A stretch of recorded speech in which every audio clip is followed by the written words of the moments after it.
This channel does not promote any violent, harmful, or illegal activities. All content provided by this channel is meant for an educational purpose only.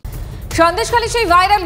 সেই viral video নিয়ে দিল্লিতে কমিশনে তৃণমূল কংগ্রেস শুভেন্দু অধিকারী গঙ্গাধর কয়ালদের বিরুদ্ধে কমিশনে নালিশ তৃণমূল সাংসদ সাগরিকা ঘোষের শুভেন্দু সহ 3 বিজেপি নেতার বিরুদ্ধে কড়া পদক্ষেপের দাবি মহিলাদের কাছে ক্ষমা চান দাবি তৃণমূল সাংসদ সাগরিকার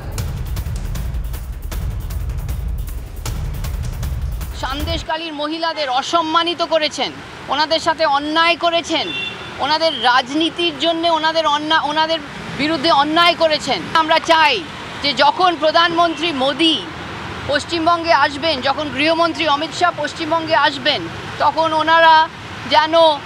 ক্ষমা চাইবেন আমরা চাই যে অবিলম্বে শুভেন্দু অধিকারের বিরুদ্ধে ফৌজদারি মামলা হোক আর যারা ভিডিওতে দেখা গেছেন ওনাদের ডিটেন করে ওনাদেরকে জিজ্ঞাসাবাদ করা হোক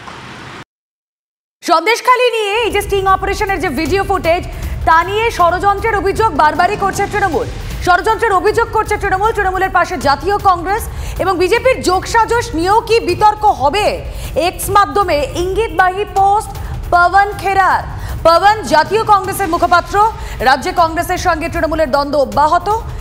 এরই মাঝে সন্দেশখালী ইস্যুতে তৃণমূলের সুরে সুর মিলিয়ে বিজেপিকে আক্রমণ জাতীয় কংগ্রেসে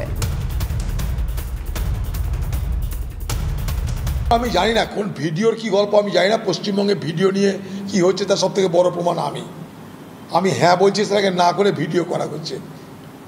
আমার কথা হচ্ছে যে সন্দেশখালী যদি এতদিন যদি কিছুই না হতো তাহলে সন্দেশখালী নিয়ে কোর্ট সিবিআই তদন্ত করার নির্দেশ দিল সন্দেশখালী নিয়ে তাহলে আমাদের মতো বিরোধী দলের লোকদেরকে প্রবেশ করতে কেন বাধা দেওয়া হয়েছিল যদি কিছুই না হয়ে থাকে অবশ্যই কিছু হয়েছে ওখানটায় অবশ্যই কিছু করা যায় কারণ ওখানেও আমাদের পার্টি আছে তাদের কাছেও রিপোর্ট আছে আমাদের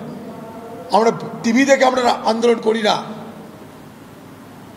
সেখানে কংগ্রেসের কোনো নেতা যদি কিছু বলে আমি তার তীব্র প্রতিবাদ করছি সে পবন খেরা হোক আর যাই হোক বাংলা নিয়ে কিছু বলতে গেলে বাংলার কংগ্রেসকে জিজ্ঞেস করে বলা উচিত